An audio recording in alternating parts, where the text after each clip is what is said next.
Hello friends, কেমন আছেন সবাই? আশা করি ভালো আছেন। মুক্তিস ওয়ার্ল্ডে আপনাদের স্বাগতম।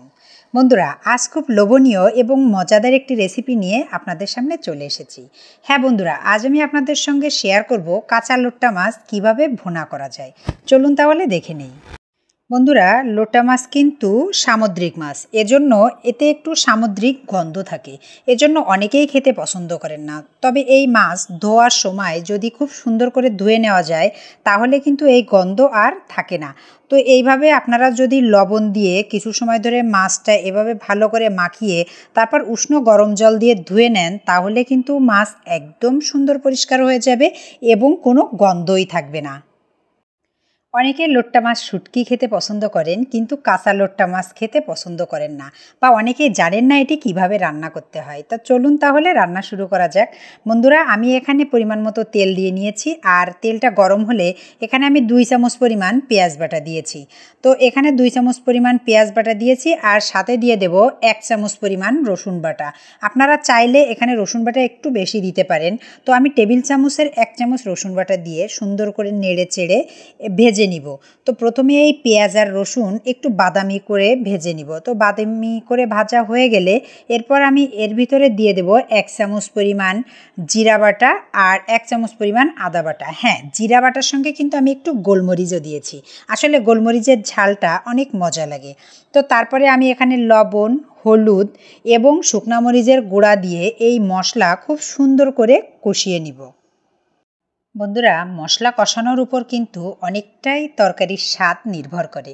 যদি আপনারা সুন্দরভাবে মশলা কষাতে পারেন তাহলে কিন্তু তরকারির স্বাদ অনেকাংশে বেড়ে যায়। তো এজন্য আমি এখানে মশলাটা খুব সুন্দর করে কষিয়ে নেব। তো তার জন্য আমি অল্প পরিমাণ জল দিয়ে দিলাম। জল দিলে কি হয়, মশলাটা সুন্দরভাবে কষানো হয়।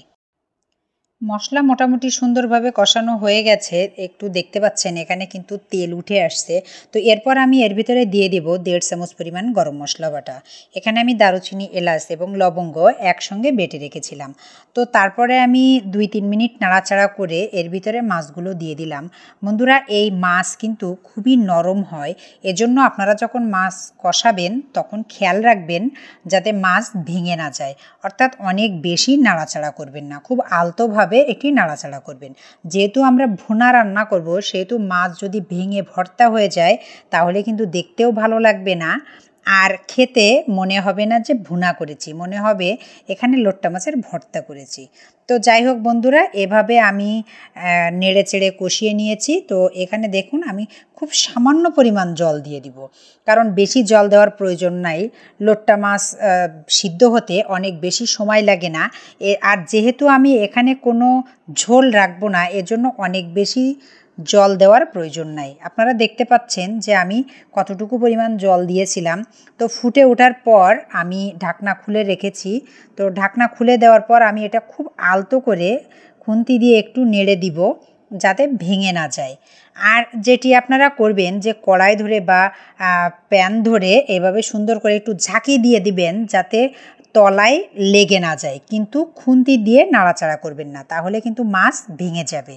তো বন্ধুরা, দেখতে পাচ্ছেন যে আমার কোনো মাছ কিন্তু ভাঙে নাই, একটা মাছও ভাঙে নাই, কত চমৎকারভাবে রান্নাটা হয়ে গেছে। এখানে আমার ঝোলও প্রায় শুকিয়ে আসছে। তো এখন আমি সার্ভ করে আপনাদের দেখাচ্ছি। বন্ধুরা, এভাবে একবার লোট্টা মাছ ভুনা খেয়ে দেখুন, সারা জীবন মুখে স্বাদ লেগে থাকবে। তো আশা করি আমার আজকের ভিডিওটি আপনাদের ভালো লাগছে। যদি ভালো লেগে থাকে তাহলে অবশ্যই লাইক, কমেন্ট, শেয়ার করুন। আর আমার এই চ্যানেলটি সাবস্ক্রাইব করতে অবশ্যই ভুলে যাবেন না। যারা সাবস্ক্রাইব করেছেন অলরেডি তাদেরকে জানাই অসংখ্য ধন্যবাদ। তো বন্ধুরা, অবশ্যই আপনারা এটি ট্রাই করবেন আর কেমন হলো আমাকে জানাবেন। সবাই ভালো থাকবেন, সুস্থ থাকবেন। দেখা হবে নেক্সট ভিডিওতে। টাটা।